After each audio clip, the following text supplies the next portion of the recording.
CP टिममा चाहिँ rigour कोही नभएको कारणले गर्दाखेरि चाहिँ हिजो बिहिबारको फ्लाइटमा चाहिँ नेपालबाट रिगर गएको छौँ।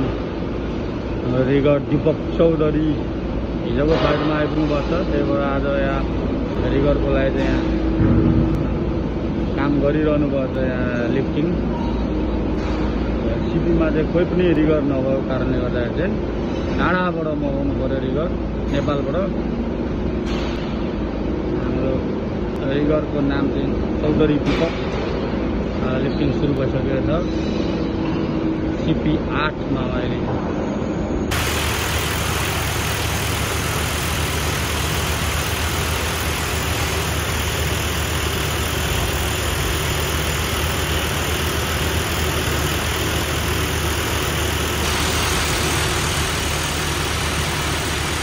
म अब त्यत्रो 3 दिनको बाटो लिएर आएर चाहिँ त्यो 100 को एक भागलाई चाहिँ माथि गाउँमा ल्याएर चाहिँ 4 भाग बनाउँछ त्यो एक भागलाई, अनि 25-25 रुपियाँ भाग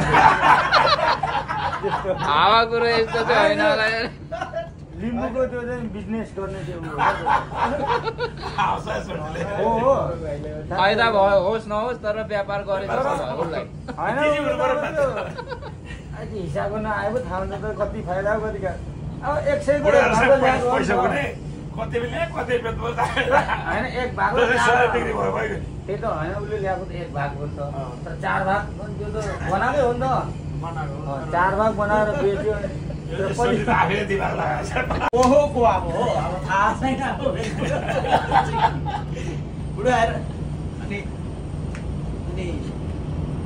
बाउले हो कसलाई दिसौ सुरु अब बाँकी त दिस भन्छस्, अब पैसा त उठाउनु पर्यो, कसलाई दिसौ भन्नु।